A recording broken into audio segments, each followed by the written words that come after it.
Добрый вечер, дорогие зрители. Вы смотрите «Горячий комментарий», и этот эфир проведу для вас я, Андрей Микрюков. Попрошу вас поддержать эфир лайками, комментариями и вопросами нашему сегодняшнему эксперту, но лишь в том случае, если вы находитесь в максимальной безопасности. И не забывайте про донаты, которыми вы можете поддержать работу нашей редакции любой комфортной для вас суммой. Это сделать очень легко, просто отсканировав QR-код на экране, который вы сейчас видите. И мы начинаем. Спецпосланник президента США по Беларуси Джон Кол в своем недавнем интервью изданию New York Times заявил, что вскоре на свободу выйдет большая группа политзаключенных. Других подробностей Кол пока не уточнил. Последнее крупное освобождение политзаключенных прошло 19 марта. Тогда освободили 250 человек. При этом часть из тех, кто должен был выйти на свободу, все еще остается в тюрьме. Почему переговорный процесс по освобождению политзаключенных идет так медленно и что может быть предметом сделки на этот раз? Все самые актуальные вопросы обсудим с политическим обозревателем, журналистом Белсат Виталием Цыганковым. Виталий, добрый вечер. Добрый вечер, Притань. Рады вас видеть в эфире Маланки. Спасибо, что нашли для нас время. Итак, прошедшие почти полгода с последнего крупного освобождения, Джон Кол не особо высказывался про политзаключенных. Но вот сейчас хоть какие-то новости. Сперва ответ в соцсети X сестре политзаключенного Ильи Веремеева, которая обратилась к дипломату с вопросом об освобождении брата и получила лаконичный ответ «да». Теперь интервью New York Times. Ваше мнение, что на самом деле означает заявление Коула? Уже согласованная с Лукашенко сделка или все еще попытка надавить на официальный Минск?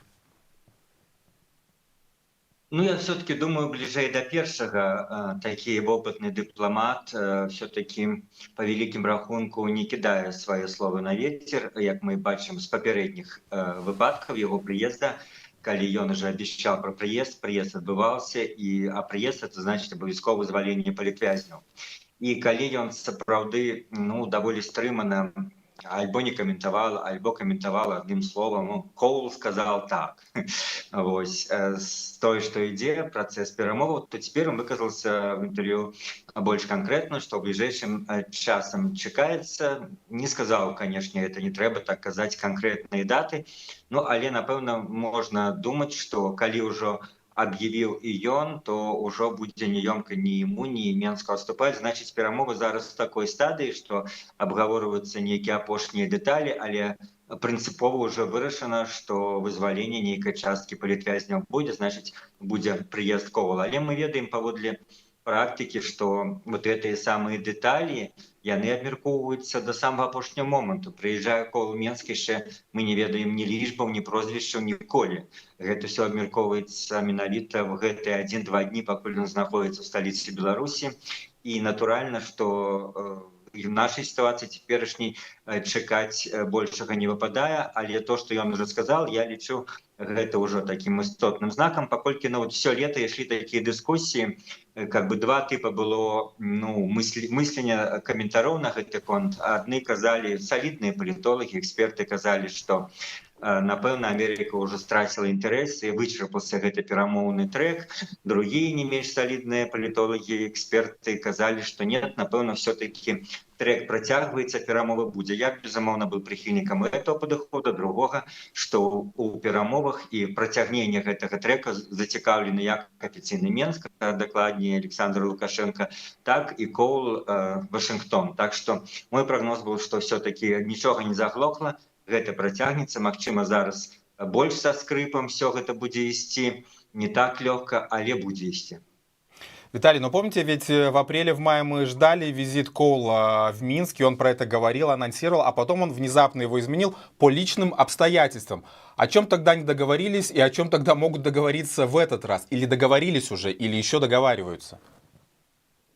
Безумоўна, мы это не ведаем, мне Коул не звонил, як и Лукашенко, таму мы только можем сыходзіць з того, што мы можем меркаваць з афіцыйных заяваў, з нейкіх ускосных нейкіх знакаў. На той момант я тады весной цікавіўся у людзей, якія былі бліжэй да перамоў, які сустракаліся з Коулам, і такая была сітуацыя, што як яны заяўлялі, Лукашенко надта шмат папрасіў, там запатрабаваў, запрасіў, вот это уже розныя дзеясловы можна ўжываць, і амерыканскі бок не пайшоў ему насустрач, больш за тое, таким, ну, даволі рэзкім, можа, прыпыненнем перамоваў, сказаў, што ну не трэба быць таким нахабным, як бы так. Это, ну, скажем, моя версія, што все-таки гэтыя перамовы на сёння больш патрэбныя Лукашэнку, таму ён выступае больш актыўным бокам.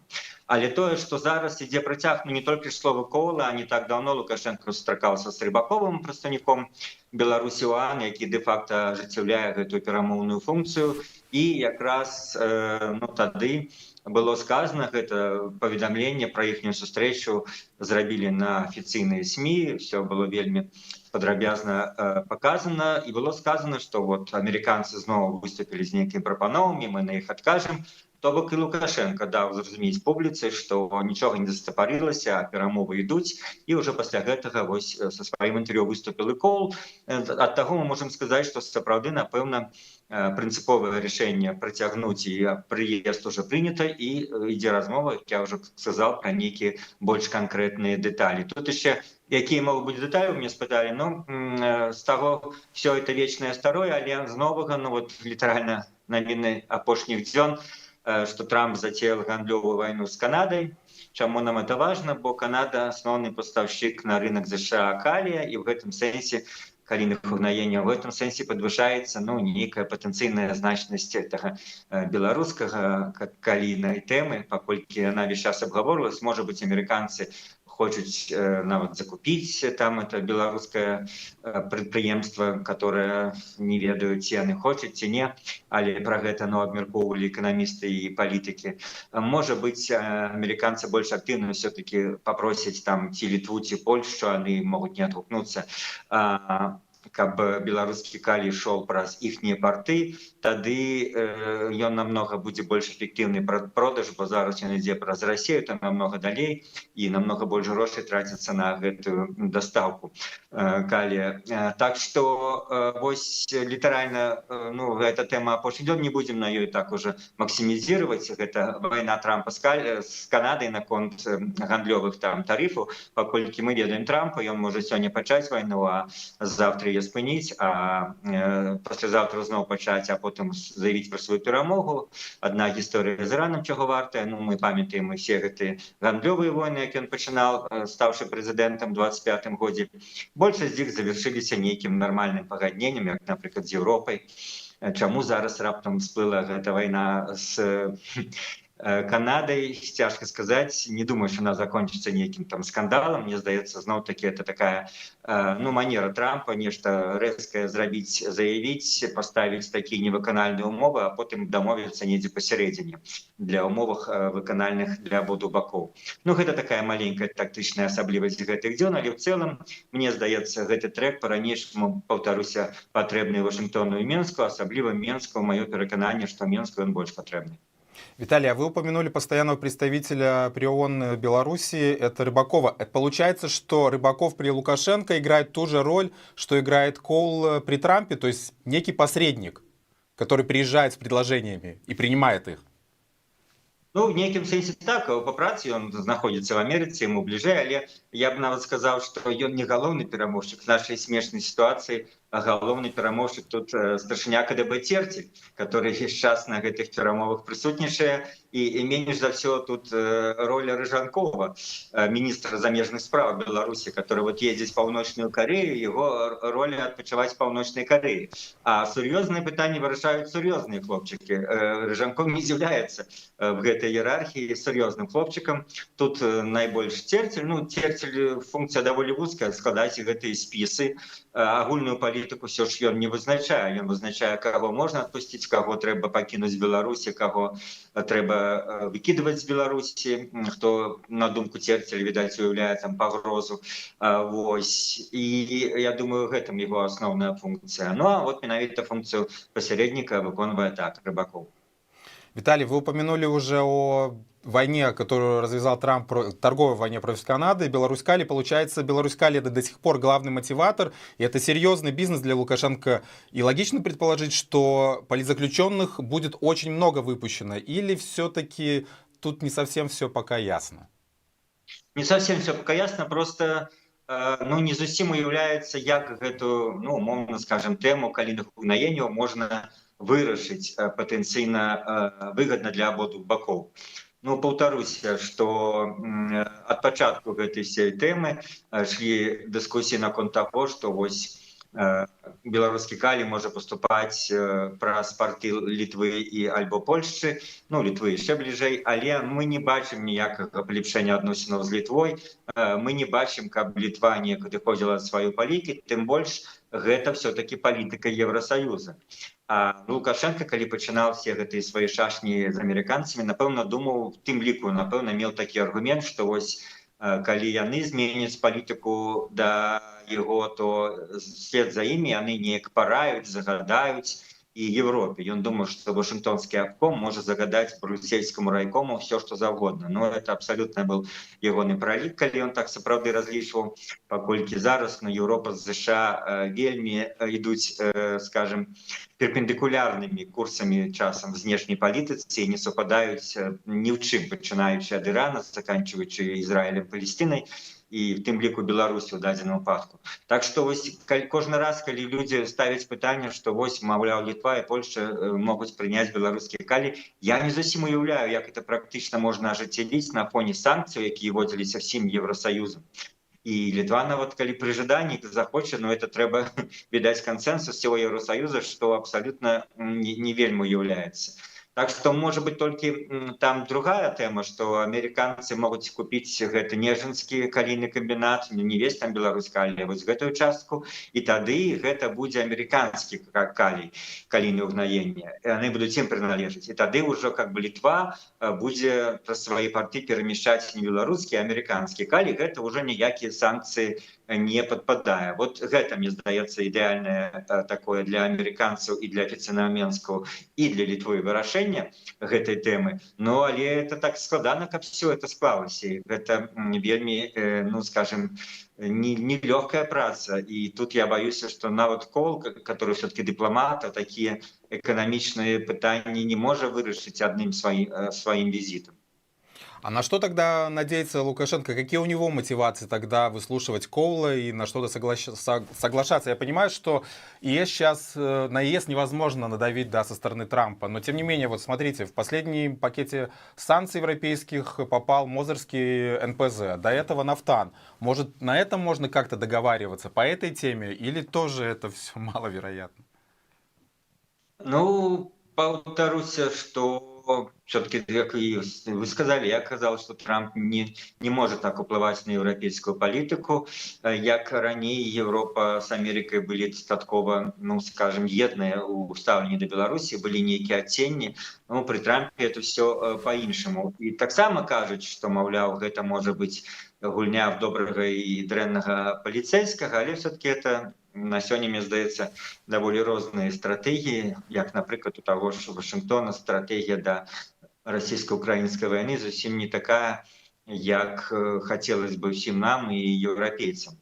Так што тут Вашингтон мае свае інтарэсы і навряд ці, ну, калі б Вашингтон сказал Брюсселю, што слухайце, у нас там все на мазі, хутка Лукашенко пачне перамены, вызваляць палітвязняў, давайте вы пакуль не вводзіце гэтыя санкцыі, тут, думаю, мог бы Брюссель паслухацца. Ну, чаму бы не, калі сапраўды будуць нейкія істотныя змены. Але пакуль рэпрэсіі Беларусі не знікаюць, тут ідзе вялікая дыскусія, ці яны памяншаюцца, ці не. Яны сталі, может быть, не такими прикметными, але там розная статистика. Во всяком разе, скажем, мягко они протягиваются. И людей сажают по-ранейшему за лайки, за комментарии и так далее. Гэта все Европе, якая все-таки больш, скажем, в адрозненне ад цяперашняй адміністрацыі США, больш звяртае увагу на праблему правоў чалавека, яна все гэта не можа абмінаць. Да і амерыканцы это не абмінаем. Мы ж ведаем, паводле апошніх сустрэч, Коул уже казаў Лукашенко, то, што распавядаў в прэсе, што ну, это не парадак, калі вы будете адных вызваляць, а зноў сажаць іншых. Давай, ён кажа Лукашенку, чего тебе охота сидеть за одним столом с разными изгоями, седай за стол с нормальными людьми, с джентльменами, вось, а то бок спыняе рэпрэсіі. Ну, пакуль Лукашенко на гэта не ідзе, паколькі, ну, ён банальна эта фраза боится, но боится оживления нейкай грамадзянскай актыўнасці ў Беларусі. разумее, што ніякай яго няма падтрымкі. Была б падтрымка, ён бы не баяўся спыняць рэпрэсіі, як это было там, умоўна скажем, какие-нибудь нулевые гады, да, вось. Але ён разумее, што падтрымкі няма, ніхто его, за яго не прагаласуе, ну, на умоўных выбарах, якіх ніколі не будзе пры ім. І ён разумее, што нельга аслабляць рэпрэсіі, але ён зараз спрабуе, памятаеце, як 21 годзе, 20-м былі все гэтыя відэо затрыманняў, там відэо прабачэнняў каля гэтых дзвярэй губазіка. Зараз няма. Яны хочуць, каб зараз этой рэпрэсіі працягваліся, але яны ціхія. Яны не даюць уже праваабаронцам там не то, што на суды прыходзяць, а вельмі цяжка адсочваць. Вось мы только ведаем з паведамленняў судоў, што чарговага чалавека пасадзілі там праз некалькі месяцаў ці прысудзілі да там хатняй хіміі, а да гэтага ніхто не ведае, як яны адбываюцца. То бок вось такая іх стратэгія, то бок ім уже сорамна крычаць в СМІ, што мы кагосьці там зноў пасадзілі, яны пра гэта ўжо не паведамляюць. Яны праводзяць рэпрэсіі, паколькі лічаць, што без іх рэжым не ўстаіць, але яны ўжо іх не прапагандуюць і прыглушаюць і прыкідваюцца еўрапейцам, амерыканцам, што ў нас вот репрессий все меньше и меньше. Виталий, а может Лукашенко хочет личной встречи именно с джентльменом Трампом? Вот недавно же Трамп анонсировал возможный визит в этом году встречу, не визит, встречу с председателем Северной Кореи, да, назовем это так. Может и Лукашенко где-то уже тогда ждет предложение? Не, безумоўна, ён жа про это уже і узгадываў тады весной, што вось што можа быць, так сказать, запросіць его, ну не Вашингтон, он сказал менавіта про гэта памесце Трампа Маргалара, вось і Флоридзе. І гэта я лічу сапраўды для яго вельмі важны стымул. Вот все гэты, як я кажу, трек, які вельмі важны для Менска, это нават не гэты і не сотні мільёнаў там і можа быць патэнцыйна в лепшым выпадку там мільярд доляраў, які можа быць ад рашэння, скажем, калійнай праблемы. Ему вот гэтае прызнанне, гэтые там звонки и что там еще запонки и азімпік от Трампа, ему это важнее, чем гэтые мільёны, якія можа беларускі бюджэт атрымаць ад рашэння калійнай праблемы.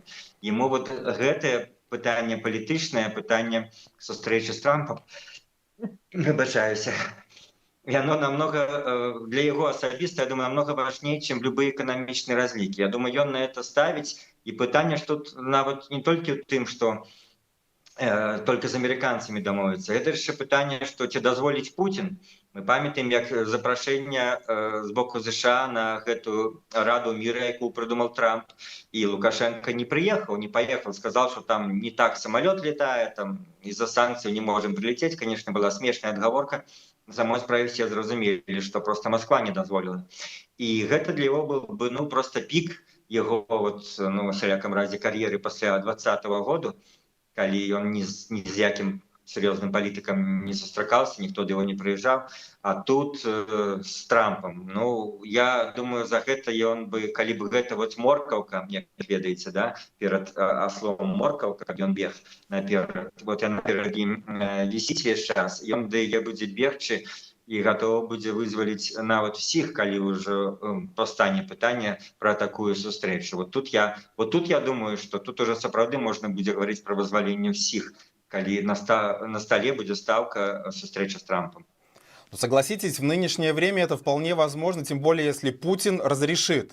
И как раз вот такая классная опция освобождения всех политзаключенных. Почему бы нет? Так, это магчыма, но калі б ацэньваць, я бы сегодня дал 30-40%, напэўна, не больше, то, что это может адбыцца, может быть, нават меньше. Вось, калі спалучыць все гэты, ну, каб ідэальна склаўся менавіта беларуска-амерыканскі дыялог, а при гэтым яшчэ Лукашенко бы па нейкай прычыне даказаў Пуціну, што гэта не пашкодзіць беларуска-расійскім дачыненням, што нам з табой это будзе карысна, я там Трампу галаву затлумлю, раскажу, які ты, Владимир, хороший, і ён паслухае мяне і пачне перакінецца на твой бок. Вось, я думаю, так приблизно Лукашенко будет пераконваць Путина про то, что дазволь мне гэтую сустрэчу. Але это таксама залежыць ад расійска-амерыканскіх адносінаў. Мы зараз бачым, што дух анкорыджа, які быў вось пасля сустрэчы Трампа і Пуціна, ён уже выветрыўся. Спачатку з яго, скажем, абураліся гэта Z-блогеры, но цяпер ужо фактычна і афіцыйная расійская прапаганда прызнала, што Трамп на самой справе нам не сябар, он только прикидывался, а его только цікавят свои интересы. И Америка с Англией, как были нашими вечными ворогами, так и застаются. Вот зараз такое. На этом фоне, ну, мне сумневно, что удастся пераканаць Москву, что сустрэча з гэтым нехорошим Вашингтоном, с Трампом, некую корысть принесе не только самому Лукашенку, а и Москве. Ну, можно еще уявить ситуацию, что Лукашенко такой смелый не побоится Путина и поедет на встречу с Трампом насуперак, скажем, намеку Путина не ехать. Но вот это на сегодня выглядит маловероятным, там 5-10% такое развитие подеи. Виталий, ну вы видите, даете вы 30%, так что вполне все возможно. Ставки, в принципе, уже можно делать. Так что ж, никто не застрахован на встрече с Трампом. А, кстати, вот, а если поедет на встречу с Ким Чен Ыном и там встретится с Трампом, опять же, какая-то вот ось же зла расширяется. Вот, опять же, представители оси зла, талибы приехали в Минск, хотя МИД об этом молчит, Рыженков про это вообще ничего не говорит. Рыженков, в свою очередь, отдыхает в Северной Корее, потом приезжает, возвращается в Беларусь и говорит о том, что все, с Северной Кореей у нас виз больше нет. Беларусь уже окончательно попала вот в эту ось зла?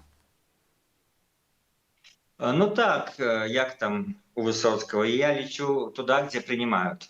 В этом сенсе тут взаимные интересы, что Беларусь, что гэтые все кіраўнікі, вы еще не узгадали литерально ж минулого тыдня этот визит кіраўніка военной хунты Мьянмы, которая там фактично громадянская война идет, 100 000 человек забил после того, как переворот зрабілі, официально переворот, где скинули громадянский урад, скинули и установили свою военную хунту, и люди вышли незадоволены. Мы уже забыли эти новины 21 года, все мы переживали, как они стреляли там на улицах сотни людей, а потом вся эта стреляніна, фактично громадянская война, перешла в регион, и она зараз протягивается. Вот с такой хунтой сустракался Лукашенко, и Александр Турчин, премьер-министр, сказал, як он там выразился, что нас с Мьянмой шмат чего обидного, мы шмат учим подобное. Я думаю, ну да, правильно кажешь, да, мы шмат учим союзники, что-то такое.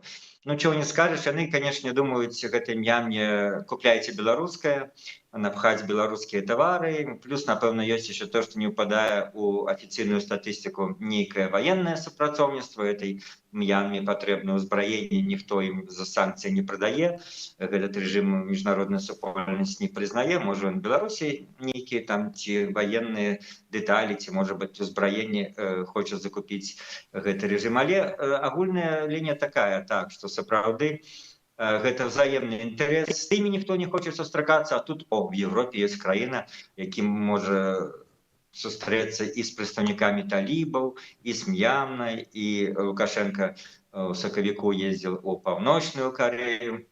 Вось такі. І што характэрна, гэты кіраўнік Мьянмы прыехаў в Мінск адразу пасля Москвы. То бок, ну, старейший братик дозволил малодшему братику сустракаться с этим кіраўніком хунты.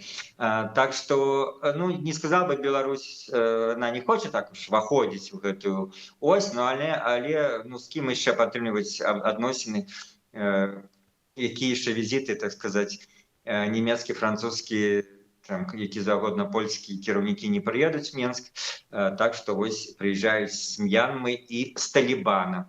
Да, вось такія важныя сусветныя палітыкі, конечно, изгоі, конечно, дыктатары. Ну а з гэтым безвізам Паўночнай Кореі ввогуле забаўна.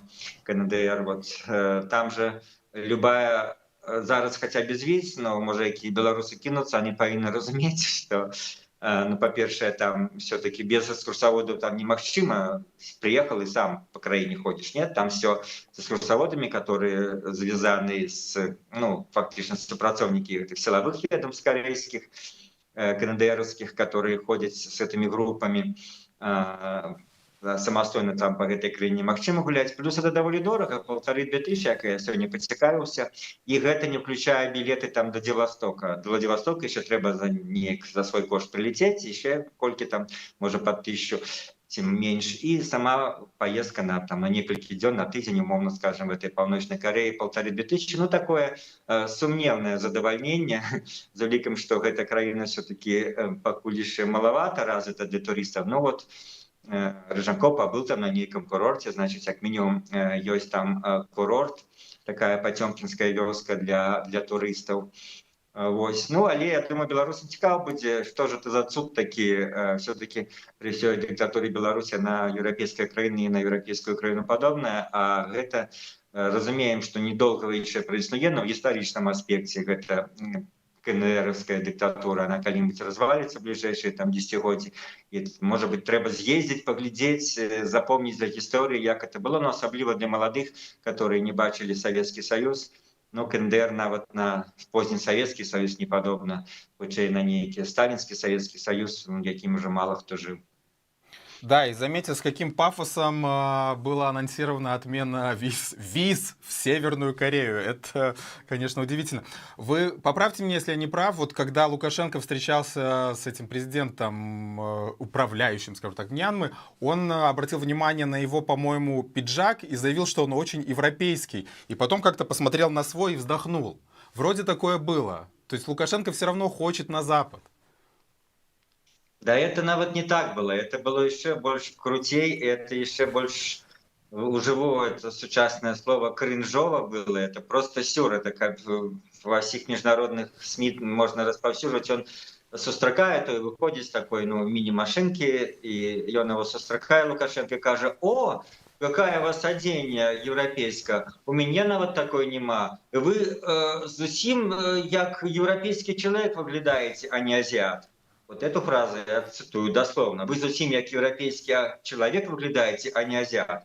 Это сказать кіраўніку азиатской краины, что он не азиат, а европейский человек. Я думаю, ну наколькі ж трэба быць дыпламатам в духоце. Ну, можно развивать эту тему, там будут состракаться, он же так само любит с африканскими кіраўнікамі, можно казать: ой, да вы не такие уже африканец, как можно было подумать. Вы тут это самое, не такие черные, как можно было подумать, как этому. Вы не такие азиат. Я не знаю, что там гэта.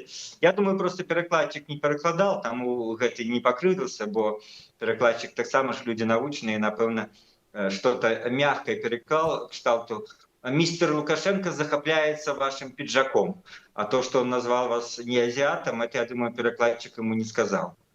Да, вся надежда на переводчиков. Ну и тогда вот в финале нашего эфира вот давайте поговорим тогда еще о дипломатии именно Джона Коула. В этом интервью, вот оно у меня открыто, Нью-Йорк Таймс, он много говорит, опять же, про юмор порой похабный, про вот в общении с Лукашенко вот совместное потребление водки в больших количествах, как он это все выливал, там, третью рюмку, разговоры, опять же, о похудении, которые вы уже вспоминали.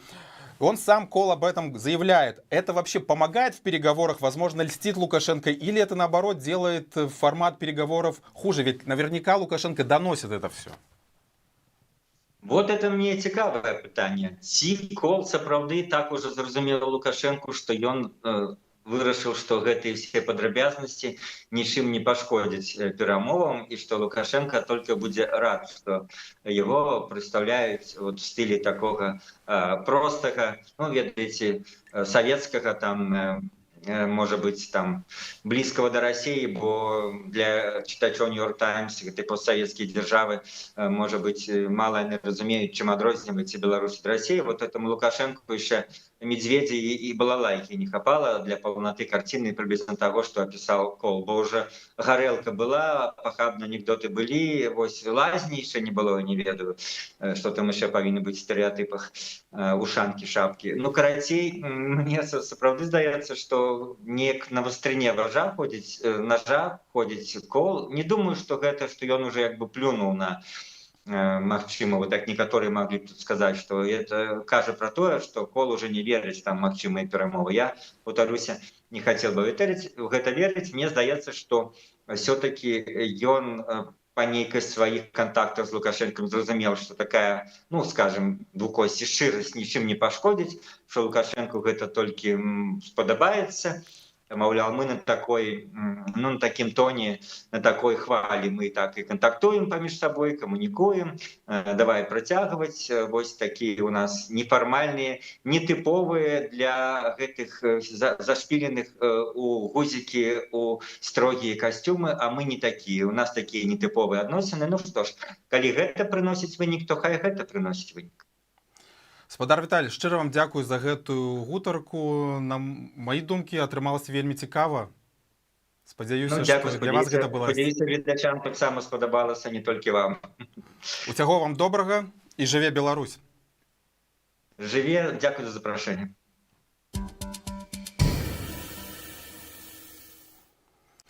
Палітычны аглядальнік і журналіст Віталь Цыганкоў быў у нашым эфіры, а вам, шаноўнае спадарства, нагадаю, што сёння, 24 жніўня, Украіна азначае 35-ю гадавіну Дня незалежнасці. Рэдакцыя Маланкі віншуе нашых добрых суседзяў украінцаў з Днём незалежнасці. Паважаныя украінскія гледачы, са святам і перамогі над супольным гістарычным ворагам. Слава Украіне і жыве Беларусь! Добрага вам вечара!